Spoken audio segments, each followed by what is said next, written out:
கடந்த வாரங்களிலே மாதங்களிலே நாம் பார்த்தது என்னவென்றால், கடைசி 3 பண்டிகைகளை குறித்து வசனம் என்ன சொல்லுகிறது என்பதை குறித்து நாம் தியானித்துக் கொண்டு வந்தோம். And how we see those 3 feasts fitting in to what we know about the end times. கடைசி காலத்திலே சம்பவிக்க போகிறதை குறித்து அந்த 3 பண்டிகைகள் என்ன சொல்லுகிறது என்பதை குறித்தும் நாம் பார்த்தோம். So in the last session, I looked mainly at Daniel chapter 9, verses 24 to 27.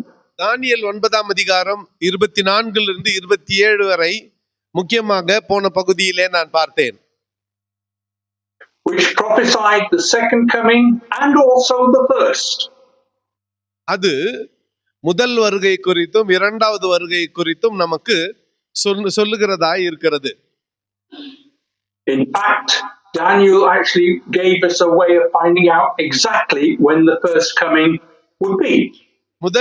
முதல் முறையாக இயேசு மேசியாவாய் எப்பொழுது வருவார் என்று தானியேல் மிக துல்லியமாய் சொல்லுகிறார். He prophesied that Messiah would die before the destruction of the second temple. இரண்டாவது தேவாலயம் அழிக்கப்படுவதற்கு முன்பதாக மேசியா வருவார் என்று தானியேல் தீர்க்கதரிசனமாய் உரைத்திருந்தார். Now remember, this prophecy is only for Jews and about Jerusalem. அடுத்து ஞாபகத்தில் வைத்துக் கொள்ளுங்கள், இந்த தீர்க்க தரிசனமானது யூதருக்கும் எருசலேம் பட்டணத்துக்கும் சொந்தமானது. So it jumps over the church age. அப்படியானால் சபையின் நாட்கள் ஆரம்பிப்பதற்கு முன்பதாக. And verse 27 applies to the tribulation which is still to come. 27ஆம் வசனத்தை பார்ப்போமேயாகில் வரப்போகிற நியாயத்தை தீர்ப்பை குறித்து அது நமக்கு சொல்லுகிறது. We then looked at the chapters 2 and 3 of Revelation and saw that these letters were prophetic.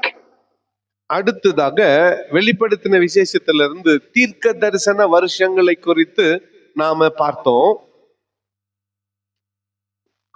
Now I want to go to hang on, let me just wind back a bit. Get rid of this. Okay. Now I talked about how to read the book of Revelation. வெளிப்படுத்தின விசேஷத்தை எப்படி வாசிக்க வேண்டும் என்று நான் உங்களுக்கு மே மாதத்திலே சொல்லி இருக்கிறேன். And from chapter 6 to 22 we can split it into 2 sections. 6ஆம் அதிகாரத்திலிருந்து 22ஆம் அதிகாரம் வரை 2 பகுதிகளாக பிரிக்கப்படுகிறது. We have the main story. ஒரு மூலக்கதை இருக்கிறது. And we have what we call detail chapters. அந்த மூல கதைக்கும் விவரமான விளக்கமான அதிகாரங்களும் இருக்கிறது. And I got a little way through an example looking at Revelation chapter 12. இதனுடைய விவரத்தை பார்த்து வெளிப்படுத்தின விசேஷம் 12ஆம் அதிகாரத்தை நாம் பார்க்க போகிறோம். உதாரணத்திற்கு Now we completed the first 5 verses. முதல் 5 வசனங்கள் Let's read those 5 verses again now. Revelation 12 verses 1 to 5. வெளிப்படுத்தின விசேஷம் 12ஆம் அதிகாரம் வசனங்கள் 1 to 5 வரை இப்பொழுது மறுபடியும் வாசிக்கலாம்.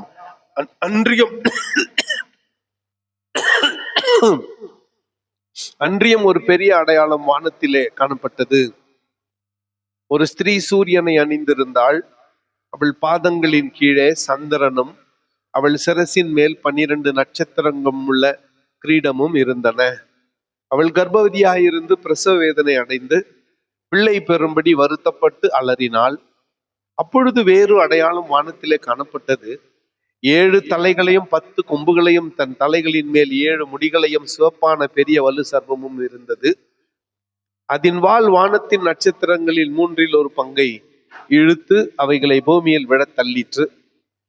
பிரசவ வேதனைப்படுகிற அந்த ஸ்திரீ பிள்ளை பெற்றவுடனே அவளுடைய பிள்ளையை பட்சித்து போடும்படிக்கு அந்த வலு சர்ப்பம் அவளுக்கு முன்பாக நின்றது. சகல ஜாதிகளையும் இருப்புக்கோளால் ஆளுகை செய்யும் ஆண் பிள்ளையை அவள் பெற்றாள். அவளுடைய பிள்ளை தேவனிடத்திற்கும் அவருடைய சிங்காசனத்திடத்திற்கும் எடுத்துக்கொள்ளப்பட்டது. S. So basically verses 1 and 2, we see that what is written there is a picture language, and the woman represents believing Israel, who is about to give birth to the Messiah. 1-2 வசனங்களை நாம கவனமாய் வாசிக்கும் பொழுது அது விசுவாசிக்கிற இஸ்ரவேலுக்கு அடையாளமாய் இருக்கிறது. அந்த இஸ்ரவேல் கோத்திரத்துல தான் ஆண்டவராகிய இயேசு கிறிஸ்து பிறந்தார். In verses 3 and 4, we have the dragon, Satan, and the numbers 10 and 7 refer to the kingdoms mentioned in Daniel chapter 7.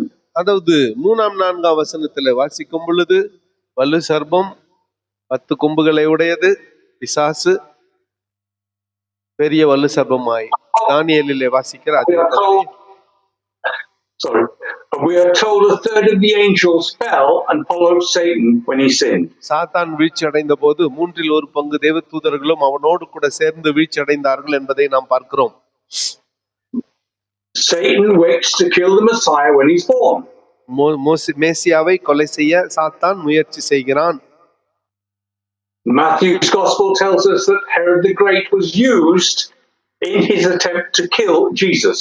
ஏரோது இயேசுவை கொலை செய்ய குழந்தையாயிருந்த போது கொலை செய்ய முயற்சித்தான் என்று சொல்லி மத்தேயுவிலே நாம் வாசிக்கிறோம். And finally in verse 5 we have in one verse the summary of Jesus' life on earth. இயேசு இந்த பூமியிலே வாழ்ந்ததை ஒரே வசனமாக வெளிப்படுத்தின விசேஷத்திலே நாம் பார்க்கிறோம். ஒரே வசனத்தில் அவருடைய வாழ்க்கை வரலாறு சொல்லப்படுகிறது 5ஆம் வசனத்திலே. Now those first 5 verses are history to us. இப்போ இந்த வெளிப்படுத்தின விசேஷம் 12ஆம் அதிகாரம் முதல் 5 வசனங்கள் நமக்கு சரித்திரம், நடந்து முடிஞ்சிருச்சு. The rest of the chapter is future. அடுத்து 6ஆம் வசனத்திலிருந்து கடைசி வசனம் வரை எதிர்காலத்திலே சம்பவிக்க போகிறது. Now I'll take verse 6 with verses 13 and 16 because they're talking about the same thing. 6ஆம் வசனம் 13ஆம் 16ஆம் வசனங்கள் பூமியை குறித்தே சொல்லுகிறது. So now let's read from verse 7 to 12. 7ஆம் வசனத்திலிருந்து 12ஆம் வசனம் வரை வாசிக்கலாம். வானத்திலே யுத்தம் உண்டாயிற்று, மீகாவேலும் அவனை சேர்ந்த தூதர்களும் வலு சர்ப்பத்தோட யுத்தம் பண்ணினார்கள். வலு சர்ப்பமும் அதை சேர்ந்த தூதரும் யுத்தம் பண்ணியும் ஜெயம் கொள்ளவில்லை. வானத்தின் அவர்கள் இருந்த இடமும் காணப்படாமல் போயிற்று. உலகம் அனைத்தையும் மோசம் போக்குகிற பிசாசு என்றும் சாத்தான் என்றும் சொல்லப்பட்ட பழைய பாம்பாகிய பெரிய வலு சர்ப்பம் தள்ளப்பட்டது. அது பூமியிலே தள்ளப்பட்டது. அதனோடு கூட அதை சேர்ந்த தூதரும் தள்ளப்பட்டார்கள். Yes. Although verse 7 is written in the past tense, it has not yet occurred. It happens at the midpoint of the tribulation. வானத்திலே யுத்தம் உண்டாயிற்று என்கின்ற வார்த்தை கடந்த காலத்தில் எழுதப்பட்டிருந்தாலும் அது இன்னும் நிறைவேறவில்லை. அந்த பகுதி வானத்திலே யுத்தம் உண்டாயிற்று என்கின்ற பகுதி அது உபத்திரவ காலத்தின் மைய பகுதியிலே சம்பவிக்க போகிறது. Remember, God can speak, but it may not be fulfilled for many millennium. ஆண்டவர் பேசுவாரு, அது நிறைவேற பல ஆண்டுகள் ஆகும். ஏனென்றால் அது தீர்க்க தரிசனம். மனதிலே வைத்துக் கொள்ளுங்கள். Satan today has access to heaven and is the prince of our atmosphere according to Ephesians 2, and he is not yet restricted to the earth's surface. கவனிங்க, இந்த வானமண்டலத்தின் அதிபதி எபேசியர் 2 யார்? அது பிசாசு. அவனுக்கு பரலோகத்திலே அல்லது வானத்திலே இடம் இல்லாமல் பூமியிலே அவன் தங்கும்படியான அந்த நாட்கள் இன்னும் வரவில்லை. இன்றைக்கும் வானமண்டலத்தின் அதிபதியாக அவன் உலா வந்து கொண்டிருக்கிறான். Heaven will finally rejoice when Satan is thrown out of heaven, and he along with all his fallen angels are confined to the earth's surface. கடைசியாக பரலோகம் சந்தோஷப்பட போகிறது. அவன் மறுபடியும் வானத்துக்கு ஏறி போகாமல் பூமியிலே தங்கி இருக்கும்படியாக அவன் தள்ளப்பட போகிறான். அதை குறித்து பரலோகம் சந்தோஷப்பட போகிறது. So at that time, not only we have all the demonic forces, we'll have all the powerful fallen angels and Satan himself on the earth. இந்த பூமியிலிருந்து எல்லா அந்தகார சக்திகளும் சாத்தானும் வானத்திலிருந்து தள்ளப்பட்டு இந்த பூமியிலேயே இருக்க போகிறார்கள். And as I say, this happens at the midpoint of the 7-year period of tribulation. 7 வருஷ உபத்திரவ காலத்தின் மைய பகுதியிலே 3 ஆண்டுகள் கழிச்சு இது நடக்க போகிறது. Now let's go back and take verse 6 along with 13 to 16. 6ஆம் வசனத்தை சேர்த்து 13 லிருந்து 16 வரை வாசிக்கலாம். ஸ்திரீயானவள் வனாந்திரத்துக்கு ஓடி போனாள். அங்கே 1260 நாள் அவளை போஷிப்பதற்காக தேவனால் ஆயத்தம் பண்ணப்பட்ட இடம் அவளுக்கு உண்டாயிருந்தது. ஆகையால் பரலோகங்களே, அவைகளில் வாசமாயிருக்கிறவர்களே, களி கூறுங்கள். பூமியிலும் சமுத்திரத்திலும் குடியிருக்கிறவர்களே, ஐயோ, பிசாசானவன் தனக்கு கொஞ்ச கால மாத்திரம் உண்டென்று அறிந்து மிகுந்த கோபம் கொண்டு உங்களிடத்தில் இறங்கினபடியால் உங்களுக்கு ஆபத்து வரும் என்று சொல்ல கேட்டேன். வலு சர்வமானது தான் பூமியிலே தள்ளப்பட்டதை அறிந்து அந்த ஆண் பிள்ளையை பெற்ற ஸ்திரியை துன்பப்படுத்தினது. ஸ்திரியானவள் அந்த பாம்பின் முகத்திற்கு விலகி ஒரு காலமும் காலங்களும் அரை காலமுமாக போஷிக்கப்படத்தக்கதாய் வனாந்தரத்தில் உள்ள தன் இடத்திற்கு பறந்து போகும்படி பெருங்கழுகின் 2 சிறகுகள் அவளுக்கு கொடுக்கப்பட்டது. அப்பொழுது அந்த ஸ்திரியை வெள்ளம் கொண்டு போகும்படிக்கு பாம்பானது தன் வாயிலிருந்து ஒரு நதி போன்ற வெள்ளத்தை அவளுக்கு பின்னாக ஊற்றிவிட்டது. பூமியானது ஸ்திரீக்கு உதவியாக தன் வாயை திறந்து வலு சர்ப்பம் தன் வாயிலிருந்து ஊற்றின வெள்ளத்தை விழுங்கினது. Now in these verses we have 2 ways of saying the 3.5 prophetic years. 2 வகையாக 3 ஆண்டு தீர்க்க தரிசன வசனங்களை நம்மால் சொல்ல முடியும் என்று இங்கே நம்மால் பார்க்க முடிகிறது. In verse 6 it's 1260 days. அதாவது 1260 நாள்னு 6ஆம் வசனத்துல சொல்லி இருக்கிறது. But in verse 14 we're giving it in the Old Testament way. பழைய ஏற்பாட்டின் நாட்களின் வழியாக 14ஆம் வசனத்திலே சொல்லப்பட்டிருக்கிறது. Times, time and half a time. ஒரு காலமும் காலங்களும் அரை காலமுமாக, அதுவும் 3 வருஷத்தை தான் குறிக்கிறது. So they're referring to the same thing. So here, believing Israel alive at the midpoint, God is going to hide them away. விசுவாசிக்கிற இஸ்ரவேலை இந்த உபத்திரவ காலத்தின் மைய பகுதிக்கு பிறகு கர்த்தர் பாதுகாப்பாய் வைக்க போகிறார். And the devil is going to try and kill them as they try and escape. யாரெல்லாம் இந்த அவரை கொலை செய்ய தீர்மானிக்கிறார்களோ, முயற்சி செய்கிறார்கள், அவர் கைகளுக்கு அவர்களை தப்புவிப்பார். Now whether in verse 15 we are talking about literal water and that he is trying to kill them by drowning, or the water represents troops, masses of troops chasing them and trying to kill them, whichever way we interpret it, Satan fails to kill them. 15ஆம் வசனத்துல வெள்ளங்கள் கொண்டு போகும்படிக்கு பாம்பானது தன் வாயிலிருந்து ஒரு நதியை ஓடவிட்டது, ஒரு நதியை வெள்ளத்தை அவளுக்கு பின்னாக ஊற்றி விட்டது. இந்த 2 எந்த அர்த்தத்தில்னா எடுத்துக்குங்க. தண்ணியில அடிச்சுன்னு போறப்போ ஆண்டவர் ஒரு பூமியானது வாயை திறந்து அந்த தண்ணீரை விழுங்கிட்டு அந்த பெண்ணை, அதாவது ரட்சிக்கப்பட்ட இஸ்ரவேலை காப்பாத்தினாருன்னா எடுத்துக்கோ. திரளான சேனை வெள்ளம் போல வந்தாலும் அந்த சேனை கிட்ட இருந்து இஸ்ரவேலை காப்பாத்துவாருனால எடுத்துக்கணும். 2 அர்த்தத்துல எப்படி எடுத்தாலும் 2 ஒண்ணு தான். And whether it's water or troops, God opens the earth and they all fall into the abyss. அது பெரும் திரளான சேனை வந்தாலும் சரி, வெள்ளம் வந்தாலும் சரி, ஆண்டவர் பூமியை திறந்து இஸ்ரவேலுக்கு, ரட்சிக்கப்பட்ட இஸ்ரவேலுக்கு விரோதமாய் வரக்கூடிய அந்த பெரிய சேனையை விழுங்கி போடுவார். Notice in verse 14 the reference to the great eagle, brought in on the wings of a great eagle. அதாவது 14ஆம் வசனத்துல பார்க்கும் பொழுது அந்த அவளுக்கு பறந்து போகும்படி பெருங்கழுகின் 2 சிறகுகள் அந்த ஸ்திரீக்கு கொடுக்கப்படுகிறது என்று பார்க்கிறோம். That is a reference back to the Exodus where God says, I brought you out on the wings of the eagle. அதாவது கழுகின் சட்டையின் மேலே சுமந்து வருகிறது போல நான் உங்களை சுமந்து வந்தேன் என்று யாத்திராகமத்துல ஆண்டவர் சொன்னார் இல்ல, இஸ்ரவேல் ஜனங்களை கொண்டு வந்ததை, அதை இங்கே நினைப்பூட்டுகிறதாய் நாம் பார்க்க முடியும். And we'll find out where he takes them as we go through the course. இந்த புத்தகத்தை வாசிக்கும் பொழுது எங்கே கொண்டு போகிறார் என்பதை கூட நம்ம பக்கம் பார்க்க முடியும். Now you can imagine that Satan is very angry at not being able to kill the believing Jews. ரட்சிக்கப்பட்ட யூதர்களை ஒன்றும் செய்ய முடியவில்லையே என்பதற்காக சாத்தானுக்கு எவ்வளவு கோபம் வந்திருக்கும் என்று சொல்லி நம்மால் கவனிக்க முடிகிறது. Remember that all the other Jews are in his kingdom. ஞாபகத்துல வச்சுக்கோங்க, இயேசுவை சொந்த ரட்சகராய் ஏற்றுக்கொள்ளாத மற்ற யூதர்கள் சாத்தானின் ராஜ்யத்திலே தான் இருக்கிறார்கள். They're either following false religion or no religion. அல்லது இங்கே பார்க்கும் பொழுது கள்ள மதத்திலே இருக்கிறவர்கள், மதமே இல்லை என்று சொல்லுகிறவர்கள், இவர்கள் எல்லாம் சாத்தானின் ராஜ்யத்திலே தான் இருக்கிறார்கள். So let's read verse 17 to see what Satan does. 17ஆம் வசனத்தை வாசிக்கலாம். சாத்தான் என்ன செய்கிறான் இங்கே பார்க்கலாம்.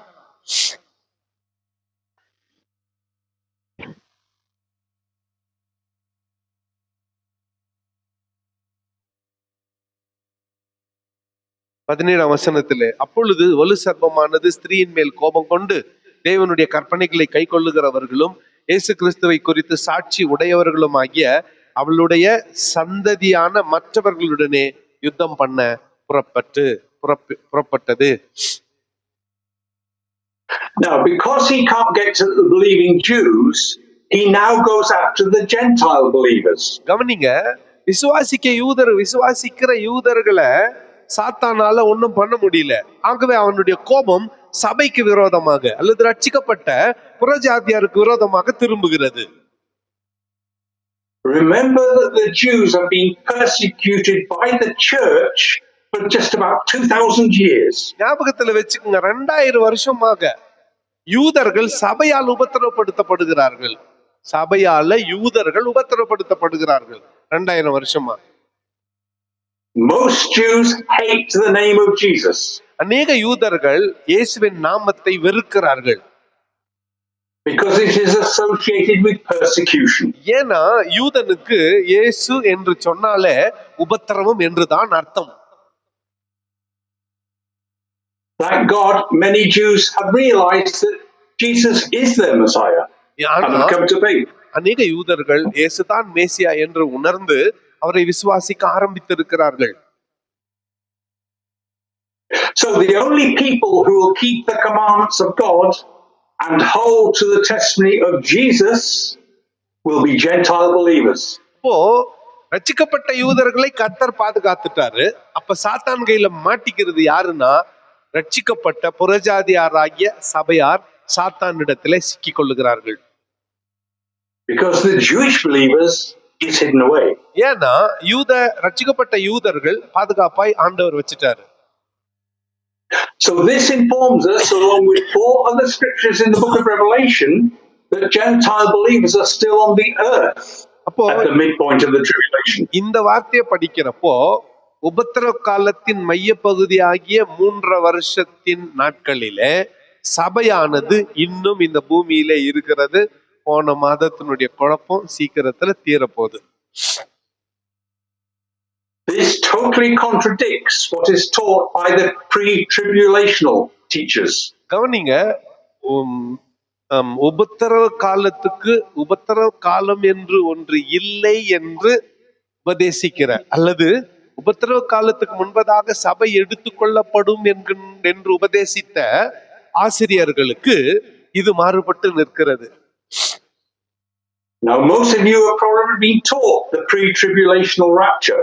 உங்களிலே அநேகர் உபத்திரவ காலத்துக்கு முன்பதாகவே சபை எடுத்துக்கொள்ளப்படும் என்று போதிக்கப்பட்டு இருக்கிறீர்கள்.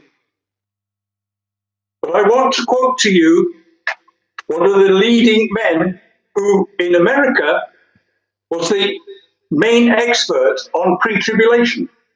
அமெரிக்காவில தான் உபத்திரவ காலத்துக்கு முன்பதாகவே சபை எடுத்துக்கொள்ளப்படும் என்கின்ற உபதேசம் தோன்றினது. His name was John Bolvart. அவருடைய பெயர் John பொல்வார்ட்.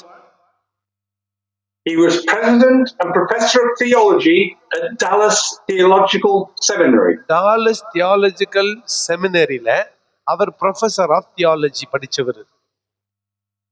And he is recorded in sound and in writing that there is no passage in Scripture which overtly teaches a pre-tribulational rapture. அதாவது வேத வசனத்துல எங்குமே உபத்திரவத்துக்கு காலத்துக்கு முன்பதாக சபை எடுத்துக்கொள்ளப்படும்படியான ரகசிய வருகை என்ற வார்த்தை வேதத்தில் குறிப்பிடப்படவில்லை என்று அவர் பிரசங்கித்தும் எழுதியும் இருக்கிறார்.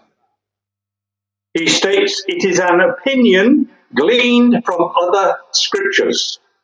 இது வசனங்களில் இங்கொன்றும் அங்கொன்றும் இருக்கிற கருத்துக்களை பொறுக்கி எடுத்து ஒருங்கிணைந்த ஒரு உபதேசம் என்று சொல்லி இருக்கிறார். In fact, the pre-tribulational rapture only appeared in the 19th century.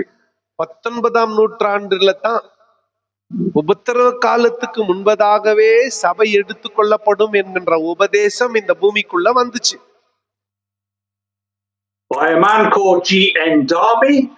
G.N. Darby என்கின்ற இன்னொரு மனுஷன். And an American associate, Cyrus Scofield.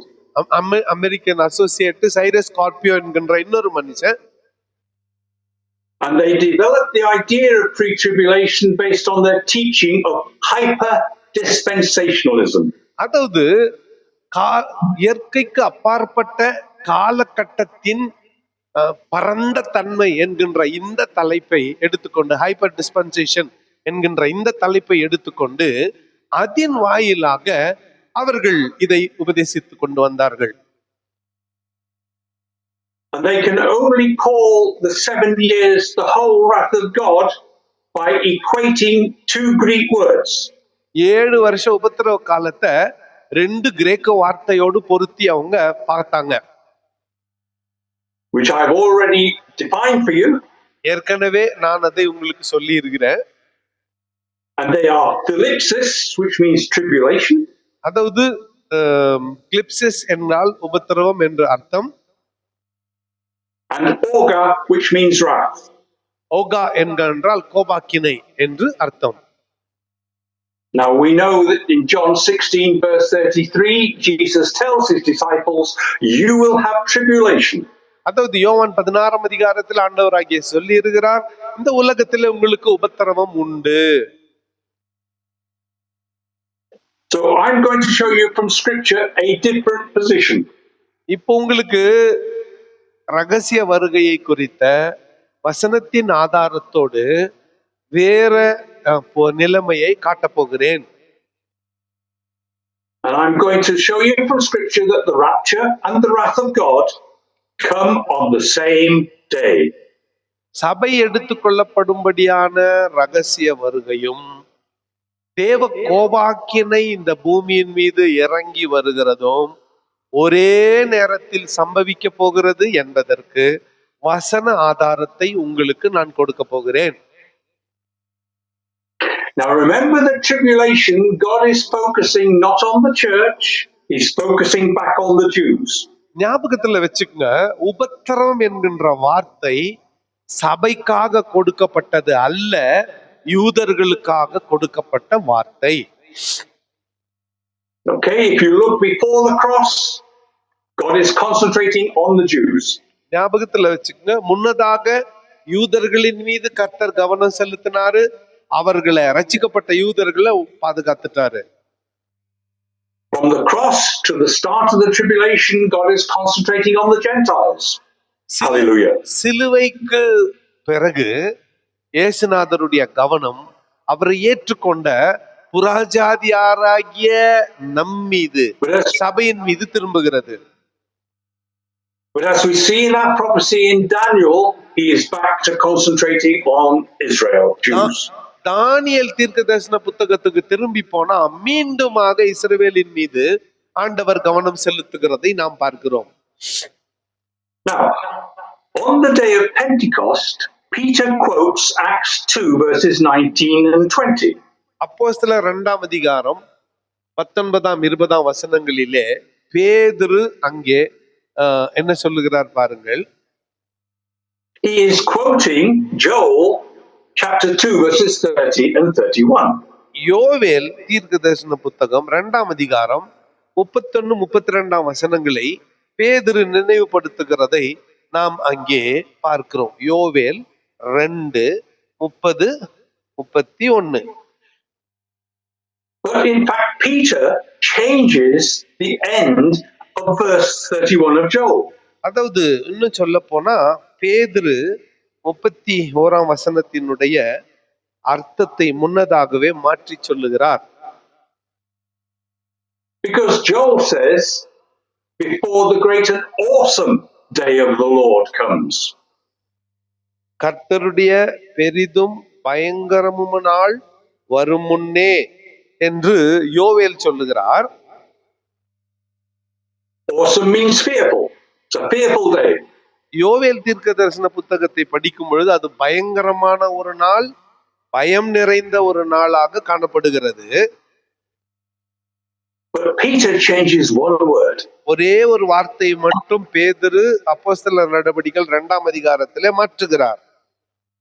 He says, before the great and glorious day of the Lord shall come. கர்த்தருடைய மகிமையான நாள் வரும் முன்னே என்று அங்கே அவர் மாற்றி சொல்லுகிறதை நாம் பார்க்கிறோம். How can the same day be glorious to one Jew and fearful to another Jew? கர்த்தருடைய பெரிதும் பிரகாசமான நாள் வரும் முன்னே என்று 20ஆம் வசனத்திலே அப்போஸ்தலர் 2ஆம் அதிகாரத்திலே பேதுரு சொல்லி இருக்கிறதை நாம் பார்க்கிறோம்.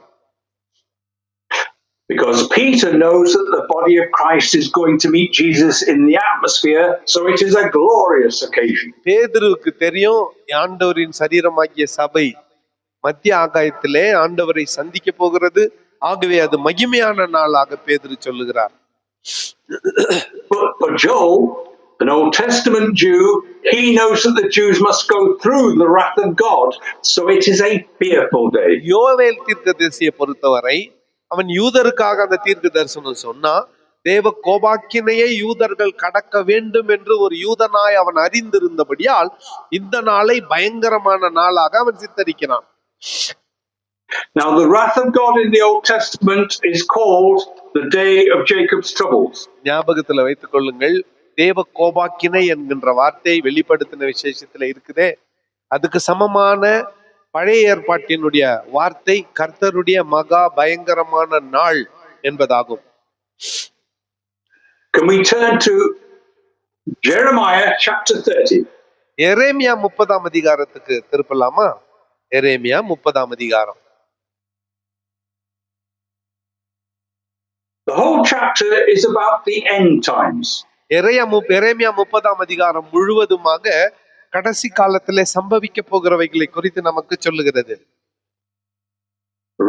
Let us read verse 7 of Jeremiah 30. எரேமியா 30ஆம் அதிகாரம் 7ஆம் வசனத்தை வாசிக்கலாம்.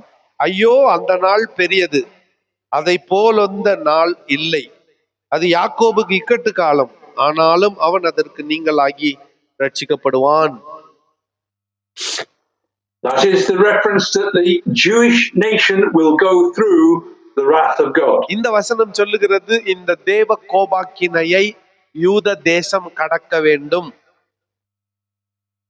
But we notice that when the believing Jews are hidden away, they are protected and guarded and fed, even though they go through the wrath of God.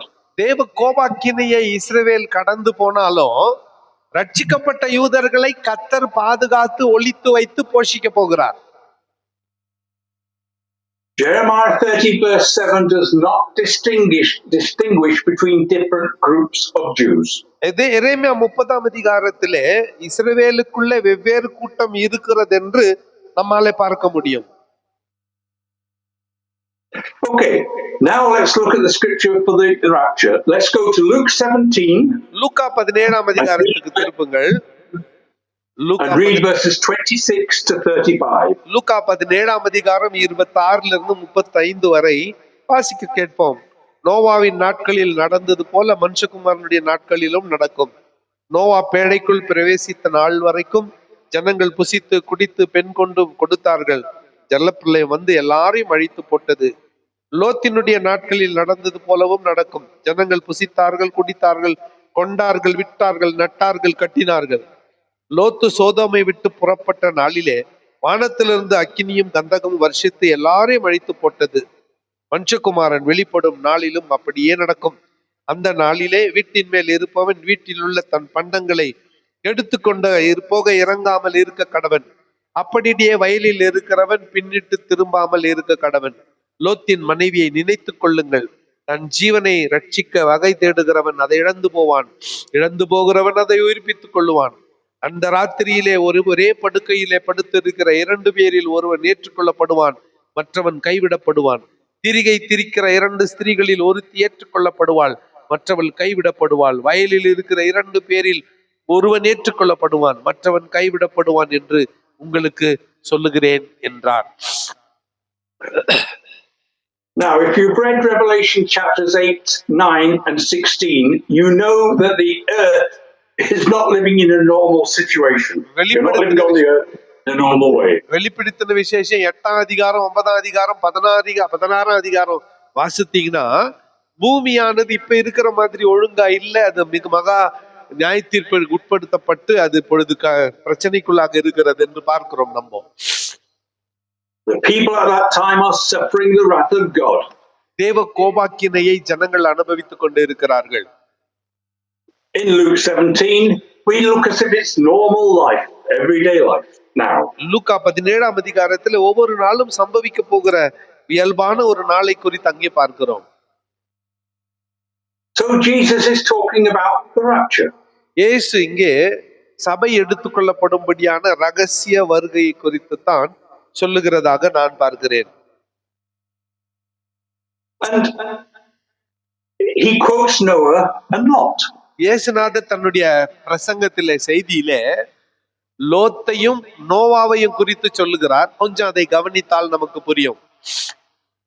And he says the rapture will be simple like this, just like Noah going into the ark and the flood starts. இந்த சபை எடுத்துக்கொள்ளப்படும்படியான ரகசிய வருகை எப்படி இருக்குன்னா, நோவா பேழைக்குள்ள பிரவேசித்தது மாதிரி இருக்கும். And as soon as Lot is out of Sodom and safe, fire and brimstone fall. லோத்து சோதோம் குமாரனிலிருந்து காப்பாற்றப்பட்டது போல இருக்கும். லோத்து வெளியே கொண்டு வந்தாரு, அக்கினியும் கந்தகமும் சோதே குமார மேல விழுந்துச்சு. Let's put it the other way. As soon as Noah is saved, judgment comes. இப்படி சொல்லாமா, நோவா குடும்பம் நோவா காப்பாற்றப்பட்டான், தேவனுடைய கோபாக்கினை வந்தது. As soon as Lot is saved, judgment comes. லோத்து காப்பாற்றப்பட்டான், தேவ கோபாக்கினை வந்தது. There is not a long time period between being saved and the judgment. ஆகவே இங்க நாம பார்க்கும் பொழுது சபை எடுத்துக்கொள்ளப்படுகிறதற்கும் தேவ கோபாக்கினை வருகிறதற்கும் நீண்ட கால இடைவெளி கிடையாது. ஒரே நேரத்துல சபை எடுத்துக்கொள்ளப்படும், தேவ கோபாக்கினை இறங்கி வரும். So Jesus is stating that as soon as the body of Christ is saved, raptured, the judgment, the wrath of God starts. கவனிங்க, பூமியிலிருந்து சபை எடுத்துக்கொள்ளப்படும், தேவ கோபாக்கினையானது இந்த உலகத்திலே இறங்கி வரும். So the rapture and the wrath occur together. ஆகவே சபை எடுத்துக்கொள்ளப்படுவதும் தேவ கோபாக்கினை வருவதும் ஒரே நேரத்திலே சம்பவிக்கும். As we go up, the wrath of God starts to come down. சபை மேல் எடுத்துக்கொள்ளப்படுகிற நேரத்திலே தேவ கோபாக்கினை இறங்கி வரும். Now this is known today as the pre-wrath position of the rapture. இது தேவ கோபாக்கினைக்கு முன்பதாகவே சபை எடுத்துக்கொள்ளப்படும் என்கின்ற இந்த நிலைப்பாட்டுக்கு நாம் வருகிறோம். In Luke 17 verse 30, Luca 17:30 it says it will be just the same on the day that the Son of Man is revealed. அதே நாளிலே மனுஷகுமாரன் வெளிப்படும் நாளிலும் அப்படியே ஆகும் என்று லூக்கா சொல்றாரு 30ஆம் வசனத்துல 17:30. Who is he being revealed to? யாருக்கு வெளிப்படுத்த போறாரு? It is the believers, the dead and the living, rising up to meet him in the atmosphere. மரித்த அந்த நாள்ல உயிரோடு இருக்கிற விசுவாசிகள் யாவும் மறுபமாக்கப்பட்டு மத்திய ஆகாயத்திலே மனுஷகுமாரனாகிய இயேசுவை சந்திப்பார்கள். Because none of us have ever seen our Lord Jesus. இதுவரையிலும் ஆண்டவராகிய இயேசு கிறிஸ்துவை யாருமே பார்த்ததில்லை. That is going to be a glorious day. அத்தியாகாயத்துல முதல் முறையா இயேசுவை பார்க்க போறோம்னா அந்த நாள் எப்படி இருக்கும்? மகிமையான நாளா இருக்கும். ஒரு அல்லேலூயா சொல்லிடுங்க. So we've got to ask, what is God's wrath? இப்போ அடுத்த கேள்வி வருது, தேவ கோபாக்கினைன்னா என்ன? தேவ கோபாக்கினை என்றால் என்ன? Now there are three scriptures which tell us believers do not go through God's wrath. தேவ கோபாக்கினையிலே விசுவாசிகள் பங்கடைவதில்லை என்று 3 வசனங்களை உங்களுக்கு நான் சொல்ல போகிறேன். தேவ கோபாக்கினையிலே விசுவாசிகள் பங்கடைவதில்லை. Why? ஏன்? Because Jesus took God's wrath for us on the cross. இயேசு சிலுவையிலே நமக்காக கோபாக்கினியை சுமந்து முடித்து விட்டார். ஆகவே நாம் அதை அனுபவிக்க தேவையில்லை. Thank you, Jesus. நன்றி இயேசுவேன் ஒரு நன்றி சொல்லிடுங்க. Let's just read one of the three scriptures that confirm this. Let's read 1 Thessalonians 1 verses 9 and 10. இதற்கு ஆதாரமாக 4 வசனங்களை பார்க்கலாம். 1 தெசலோனிக்கேயர் 1ஆம் அதிகாரம் 9ஆம் 10ஆம் வசனங்களை நாம வாசிக்கலாம். 1 தெசலோனிக்கேயர் 1ஆம் அதிகாரம்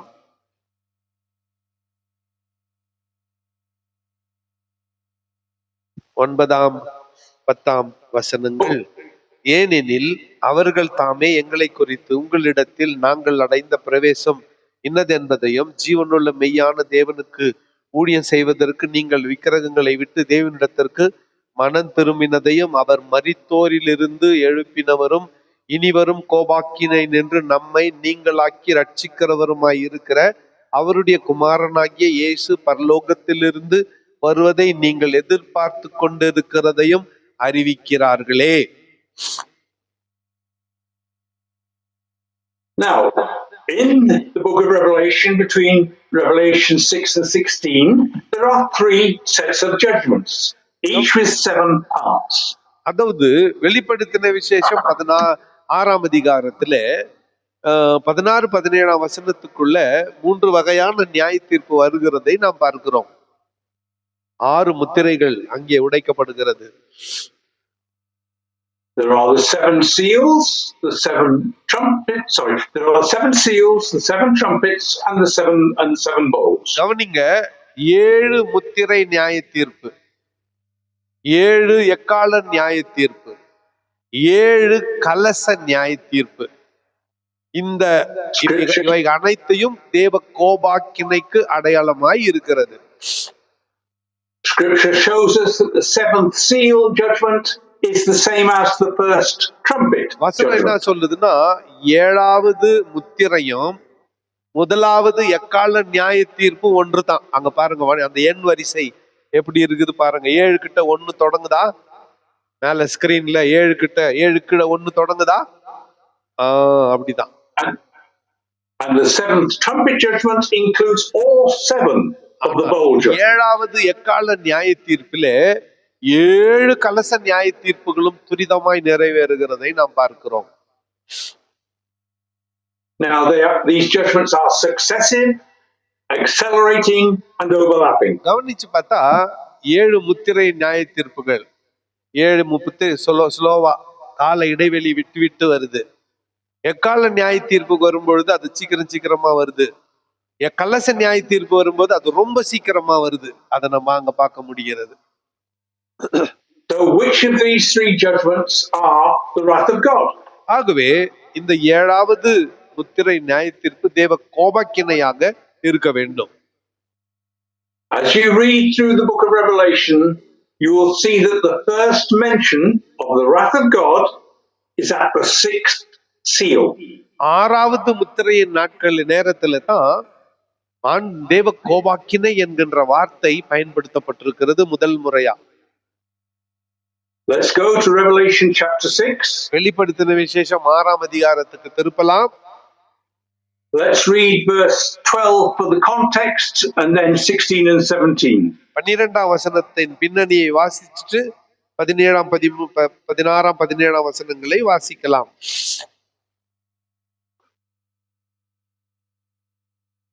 12ஆம் வசனம் முதலாவதாக, அவர் 6ஆம் முத்திரையை உடைக்க கண்டேன். இதோ பூமி மிகவும் அதிர்ந்தது, சூரியன் கருப்பு கம்பளியை போல கருத்தது, சந்திரன் ரத்தம் போலாயிற்று.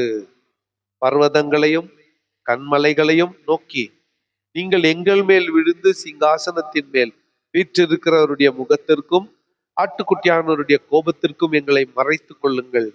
அவருடைய கோபாக்கினையின் மகா நாள் வந்துவிட்டது, யார் நிலை நிற்கக்கூடும் என்றார்கள். So the first 6 seals are not God's wrath. ஆகவே Only the trumpet and bowl judgments are God's wrath. முதல் 6 முத்திரைகள் தேவன் நியாய தீர்ப்பு கிடையாது. கலச நியாய தீர்ப்பு தான் உண்மையான தேவ கோபாக்கினியை வெளிப்படுத்துகிறதாய் இருக்கிறது. This means that as believers, we will and likely go through the first 6 seals. அப்படியானால் விசுவாசிகளாகிய நாம் உபத்திரவ காலத்துல ஒரு பகுதியில் இருப்போம். அதாவது முதல் 6 முத்திரையின் நாட்களிலே நாம் இருப்போம். Now, let us compare what is written in Revelation chapter 6, which we'll go through in detail later. வெளிப்படுத்தின விசேஷம் 6ஆம் அதிகாரத்திலே சொல்லி இருக்கிறதை நாம கொஞ்சம் ஒப்பிட்டு பார்க்கலாம். Let's compare it with what Jesus says in the Gospels. இந்த வெளிப்படுத்தின விசேஷம் 6ஆம் அதிகாரத்திலே சொல்லப்பட்டதையும் இயேசுநாதர் சுவிசேஷ புத்தகங்களிலே சொல்லி இருக்கிறதையும் கொஞ்சம் கவனிக்கலாம். Matthew 24, Mark 13 and Luke 21. மத்தேயு 24, மார்க் 13, லூக்கா 21 ஆகிய 3 அதிகாரங்களிலே இயேசுநாதர் கடைசி காலில் சம்பவிக்க போகிறதை சொல்லி இருக்கிறார். So the first thing that Revelation 6 states is wars. வெளிப்படுத்தின விசேஷம் 6ஆம் அதிகாரத்திலே யுத்தங்களின் செய்திகளையும் கேள்விப்படுவீர்கள். And you'll find that in Matthew, Mark and Luke. யுத்தம் கடைசி காலத்தில் யுத்தம் சம்பவிக்கும்னு மத்தேயு 24, மார்க் 13, லூக்கா 21 வாசிக்கிறோம். The second thing is that people lose their peace. இரண்டாவது, ஜனங்க சமாதானத்தை இழப்பார்கள் என்று வெளிப்படுத்தின விசேஷம் 6ஆம் அதிகாரத்திலே வாசிக்கிறோம். அதை லூக்கா மாத்திரம் எழுதி இருக்கிறார். And Luke is the only one who mentions it as being terrors. People are terrified. ஜனங்கள் மத்தியிலே பயங்கரம் உண்டாயிருக்கும் என்று லூக்கா மாத்திரம் எழுதுகிறார். The third thing Revelation 6 mentions is famines. கவனிங்க, மூன்றாவதாக வெளிப்படுத்தின விசேஷம் 6ஆம் அதிகாரத்திலே பஞ்சங்களை குறித்து கேள்விப்படுவீர்கள் என்று எழுதியிருக்கிறார். And that's mentioned in all 3 Gospels. அது மத்தேயு, மார்க், லூக்கா 3 சுவிசேஷ புத்தகத்திலும் எழுதியிருக்கிறது. The next thing mentioned is pestilences. அடுத்து கொள்ளை நோய் என்று வெளிப்படுத்தின விசேஷம் 6ஆம் அதிகாரத்திலே சொல்லி இருக்கிறது.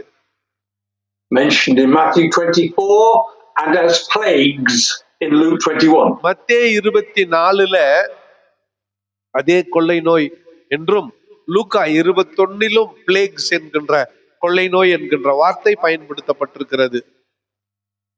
The next thing is persecution of believers, and that is in all 3 Gospels. அடுத்து விசுவாசிகளுக்கான உபத்திரவம் 4 இடத்துல இருக்கிறது. மத்தேயுல, மார்க்ல, லூக்கால இருக்கிறது. And finally, earthquakes are mentioned in Revelation 6, and they are in all 3 Gospels as well. பூமி அதிர்ச்சி உண்டாகும் என்று வெளிப்படுத்தின விசேஷம் 6ஆம் அதிகாரத்திலும் மத்தேயு, மார்க், லூக்கா என்கின்ற சுவிசேஷ புத்தகங்களிலும் எழுதி இருக்கிறது. Now let's read a very familiar couple of verses, Matthew 24 verses 7 and 8. நமக்கு மிகவும் பழக்கமான 2 வசனங்களை வாசிக்கலாம். மத்தேயு 24ஆம் அதிகாரம் 7ஆம் 8ஆம் வசனங்கள். மத்தேயு 24ஆம் அதிகாரம் 7ஆம் 8ஆம் வசனங்கள்.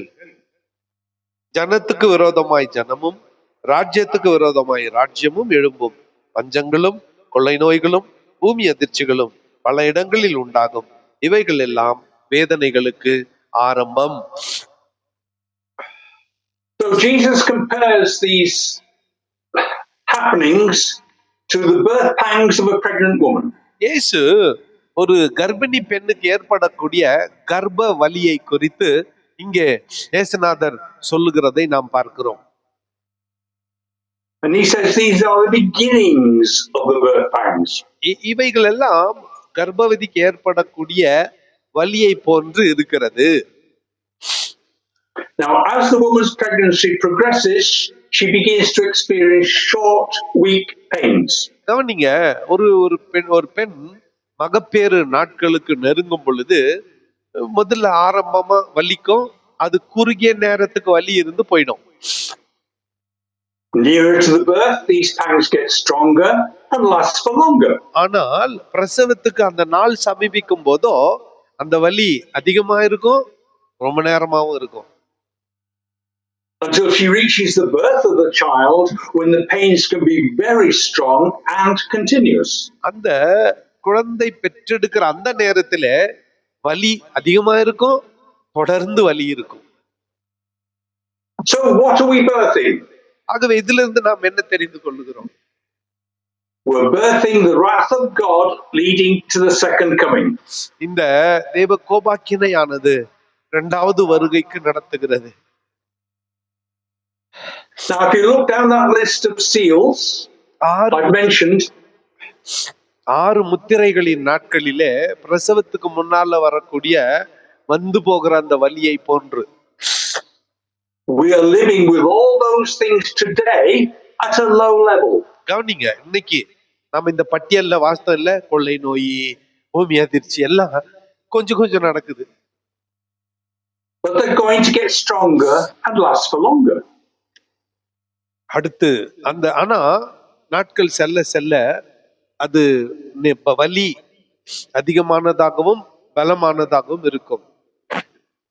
When we get to the tribulation, they're probably going to be magnified by 5, 10, 20 times and be continuous. உத்தரவு நாட்கள் நெருங்க நெருங்க இந்த வேதனையானது 20 மடங்கு பெருக போகிறது. Let me just go to the earthquakes and explain the numbers that I wrote at the end of that. பூமி அதிர்ச்சியின் எண்ணிக்கையை வச்சுக்கிட்டு உங்களுக்கு ஒரு காரியத்தை விளக்க போறேன், கொஞ்சம் கவனிங்க.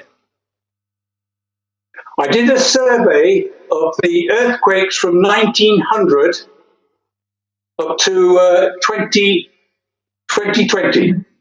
கவனிங்களேன், 1900ஆவது ஆண்டிலிருந்து 2020ஆம் ஆண்டு வரை எத்தனை பூமி அதிர்ச்சிகள் சம்பவித்திருக்கிறது என்று ஒரு சர்வே எடுத்தேன் நான். I only took a note of the earthquakes which on the Richter scale was 6.5 or higher. கவனிங்களேன், 6.5 மேக்னிடியூடுக்கு அதிகமான பூமி அதிர்ச்சிகளை மட்டும் கணக்கில் எடுத்துக்கொண்டேன். Now I know the equipment used to measure earthquakes has improved vastly from 1900 to the present day. 1900ஆம் ஆண்டிலிருந்து 2020ஆம் ஆண்டுக்குள்ள எவ்வளவு அதிகமான பூமி அதிர்ச்சிகள் சம்பவித்திருக்கிறது என்ற எண்ணிக்கையை கொஞ்சம் கவனித்து பாருங்கள். But between 1900 and 1930 there were 7 such earthquakes. 1900ஆவது ஆண்டிலிருந்து 1930ஆம் ஆண்டு வரை 6.5க்கு அதிகமான மேக்னிடியூட் கொண்ட பூமி அதிர்ச்சி 7 சம்பவங்கள் நடந்தது. 30 வருஷத்துல 7. Between 1930 and 1960, 18. 1930 1960 வரை 18 பூமி அதிர்ச்சிகள் ஏற்பட்டது. Between 1960 and 1990, 144. 1960 1990 வரை 30 ஆண்டுகளிலே 144 முறை பூமி அதிர்ச்சி ஏற்பட்டிருக்கிறது 6.5க்கு மேல. And between 1990 and 2020, 1283. 1900ஆவது ஆண்டிலிருந்து 1990ஆம் ஆண்டிலிருந்து 2020ஆம் ஆண்டு வரை 30 வருஷத்துக்குள்ள 1283 முறை 6.5க்கு மேல பூமி அதிர்ச்சி உலகம் எங்கும் ஏற்பட்டிருக்கிறது. That is an exponential growth. 7 எங்க இருக்குது, 1283 எங்க இருக்குது பாருங்க. The earth is groaning more and more under the weight of sin. பாவம் பெருக பெருக பூமி அதிர்ச்சியும் பெருகி கொண்டே இருக்கிறது என்று நாம் பார்க்கிறோம். So, to summarize this, இதுவரையில we have the birth pangs in the first half of the midpoint of the tribulation. உபத்திரவ காலத்தின் மைய பகுதியிலே ஒரு கர்ப்பவதிக்கு ஏற்படக்கூடிய கர்ப்ப வேதனையை குறித்து அங்கே நாம் பார்க்கிறோம். The sixth one is straight after the midpoint, during the wrath of Satan. உபத்திரவ பகுதியின் மைய பகுதிக்கு பிறகு தேவ கோபாக்கினை இறங்கி வருகிறது. சாத்தானின் கோபாக்கினைக்கு சபை உள்ளாகிறது. Then we have the rapture. அப்பொழுது சபையானது எடுத்துக்கொள்ளப்படுகிறது. That's followed by the wrath of God and the second coming.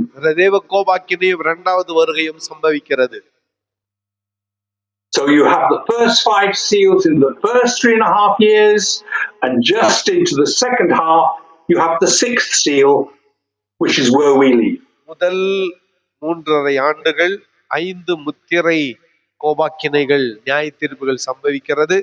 6வது நியாய தீர்ப்பு 2வது 3 ஆண்டுல 7 வருஷ உபத்திரவ காலத்துல 2வது மகா உபத்திரவ நாட்களிலே அந்த 6வது முத்திரை உடைக்கப்படுகிறது. So basically, for believers, persecution is going to increase steadily. ஆகவே அடிப்படையாக விசுவாசிகளுக்கு விரோதமாய் வரக்கூடிய உபத்திரவமானது கொஞ்சம் கொஞ்சமாய் அதிகரிக்க போகிறது. And if any of us are alive just before the rapture, it is going to be extremely stressful. கவனிங்க, நம்மிலே யாராவது சபை எடுத்துக் கொள்ளப்படும்படியான ரகசிய வருகையின் நாட்களிலே உயிரோடே இருப்போமாகில் அந்த நாட்கள் மகா கடினமான நாட்களாய் இருக்க போகிறது.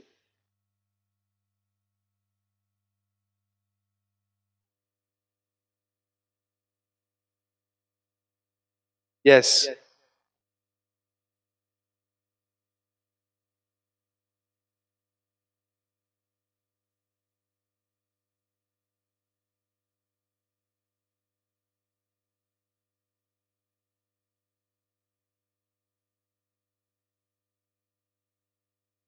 கட் ஆயிடுச்சா ஜூம்?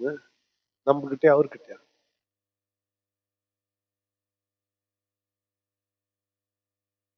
பண்ணுமா, அவரே பண்றாருல்ல.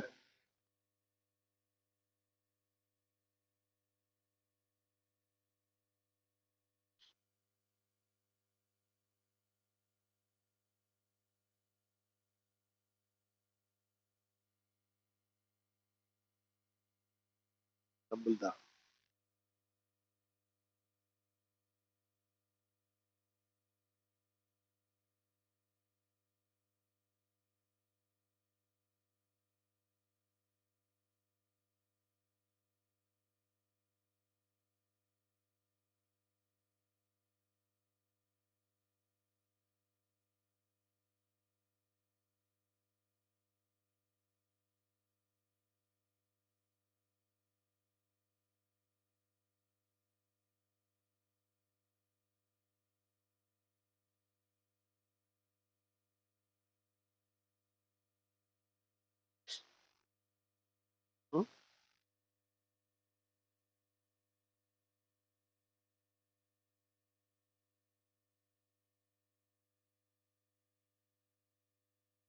Recording in progress.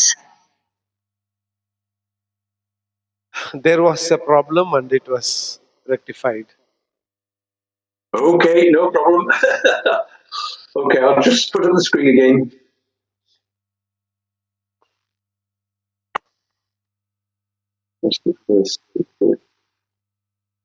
Okay, the body of Christ is only going to leave the earth when it is complete.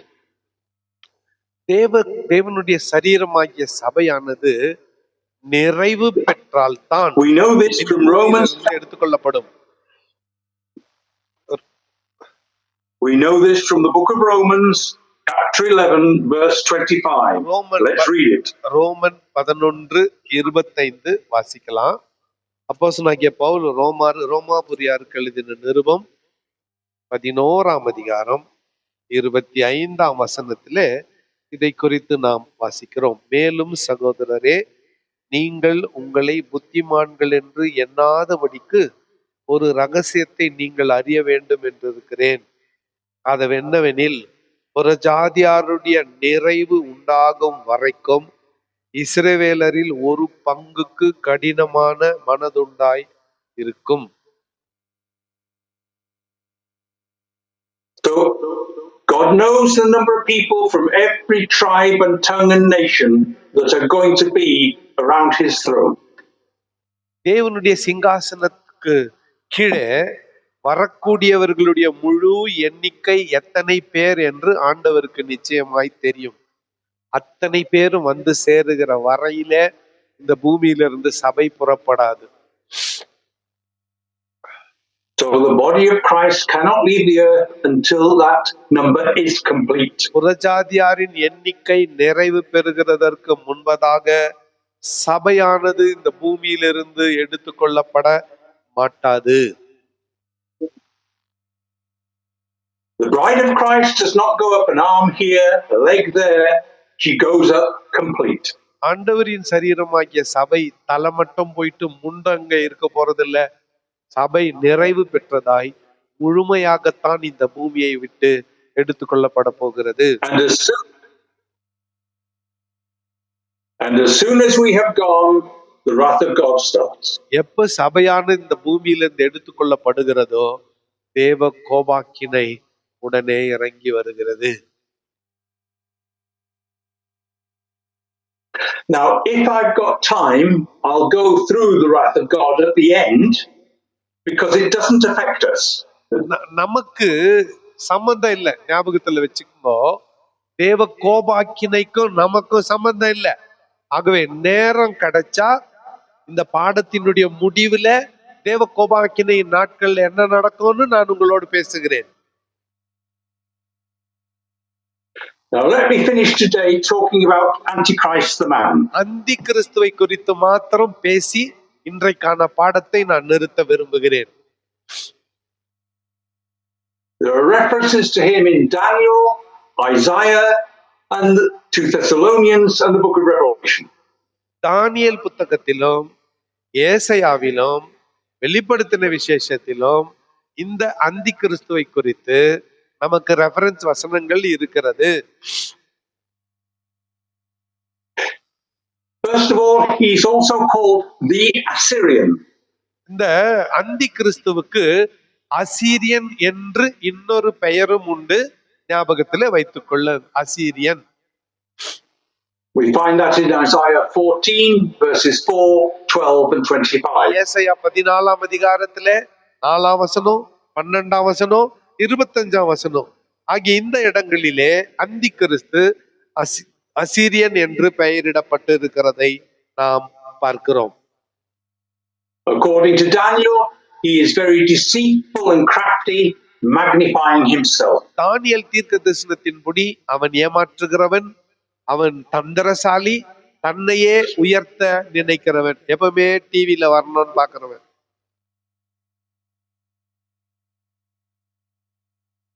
Revelation 13 shows us he will be an extremely powerful military leader. அதே நேரத்திலே அவன் ரொம்ப வல்லமை படைத்த military தலைவனாய் இருப்பான் என்றும் பார்க்கிறோம் அந்தி கிறிஸ்து. Revelation 17 shows us that he is the leader of the culmination of the 7 previous beast empires, empire leaders. வெளிப்படுத்தின விசேஷம் 17ஆம் அதிகாரம் 11ஆம் வசனத்தின்படி முன்னதாக இருந்த 7 கொடுங்கோல் ஆட்சியாளர்களையும் சேர்த்து மகா கொடூரமானவனாய் இந்த அந்தி கிறிஸ்து இருப்பான் என்று பார்க்கிறோம். At the midpoint of the tribulation, he will be indwelt by Satan. அதாவது உபத்திரவக்காலத்தின் மைய பகுதியிலே சாத்தானால் இவன் பிடிக்கப்படுவான்.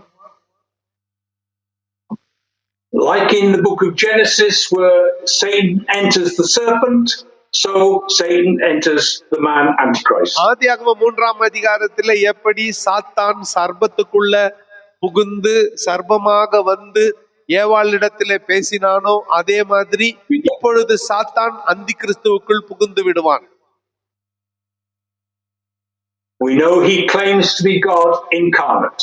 அவன் என்ன பண்ணுவான்? தன்னை கடவுள் என்று அறிவித்துக் கொள்ளுவான். And because he will be killed and resurrected, he will receive the absolute allegiance and worship of the world. கவனிங்க, அவன் கொல்லப்பட்டு உயிரோடு எழுந்திருக்க போகிறபடியால் உலகத்தின் கவனம் முழுவதும் அவன் மீதும் திரும்பும் அதிகாரத்தை பெற்றவனாய் மாறுவான். Now, as John mentions, there have been many antichrists. அதாவது கள்ள கிறிஸ்துகள் அநேகர் தோன்றுவார்கள்னு யோவான் வெளிப்படுத்தின விசேஷத்துல எழுதி இருக்கிறார். Each of them showing us what the final antichrist will be like. கடைசி அந்தி கிறிஸ்து எப்படி இருப்பான்னு முன்னதாக தோன்றின சில அந்தி கிறிஸ்துகள் நமக்கு சொல்லி இருக்கிறார்கள். யார் அவங்க?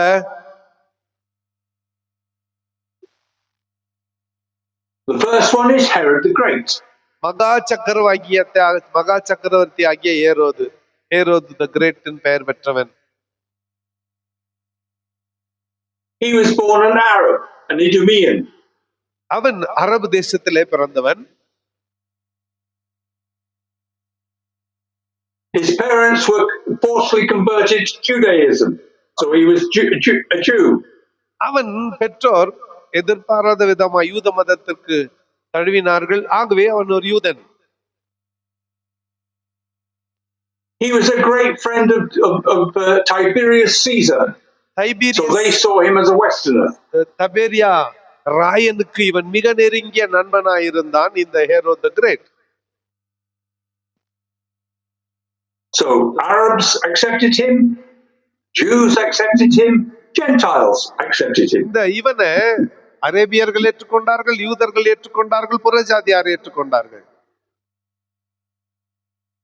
Antiochus Epiphanes IV, who imposed Greek ideas on the Jewish nation and offered a pig on the altar in the temple, is another example of Antichrist. இன்னொரு அந்தி கிறிஸ்துக்கு அடையாளம் யாருன்னா ஆன்டிகஸ் எபிபேனஸ் 4 என்கின்றவன் 215 இருந்து 264 பிசி கிறிஸ்துவுக்கு முன்னால வாழ்ந்தவன். இவன் பன்றிய தேவாலயத்தின் பலிபீடத்தின் மேல பலியாக செலுத்தினவன். இவன் ஒரு அந்தி கிறிஸ்துவுக்கு அடையாளமாய் இருக்கிறான். The early believers thought that the Emperor Nero was the Antichrist. ஆதி அப்போஸ்தல சபை நீரோ மன்னன் அந்தி கிறிஸ்துவாய் இருக்கிறான் என்று நம்பினார்கள். And Adolf Hitler is also a type of Antichrist. Adolf Hitler கூட அந்தி கிறிஸ்துவுக்கு அடையாளமாய் இருக்கிறான். அவன் ஒரு வகையான அந்தி கிறிஸ்து, கள்ள கிறிஸ்து. Now, Irenaeus, a pupil of Polycarp, who himself was a pupil of the Apostle John, Irenaeus என்று சொல்லக்கூடிய பாலிகார்பனுடைய ஒரு மாணவன். அவன் அப்போஸ்தலன் யோவானுக்கும் தெரிந்தவன். இப்படி wrote that John said that the Holy Spirit would inform believers of who the Antichrist was before the rapture. யோவானுடைய சீடன் ஒருவன் இப்படி எழுதி இருக்கிறான் என்னவென்றால், சபை எடுத்துக்கொள்ளப்படுவதற்கு முன்பதாக பரிசுத்த ஆவியானவர் அந்தி கிறிஸ்து யார் என்று சபைக்கு திட்டமாய் அறிவிப்பார் என்று எழுதியிருக்கிறான். Now we'll finish there for today. இன்றைக்கான பாடத்தை நிறுத்த and start looking at the first half of the tribulation tomorrow. நாளைக்கு உபத்திரவ காலத்தின் முதல் பகுதியை நாம் தியானிக்கலாம். So, thank you for listening. And I hope it stimulated you to read more about the end times. கவனமாய் கேட்டதுக்கு நன்றி. கடைசி காலத்தில் சம்பவிக்க போகிறதை குறித்து கேட்கிற ஆர்வம் இந்த வசனங்கள் உங்களுக்கு தூண்டட்டும். கர்த்தர் உங்களை I'll ஆசீர்வதிப்பார். see you. God bless you. I'll see you at the same time tomorrow. நாளை அடுத்த பகுதியை தியானிக்கலாம்.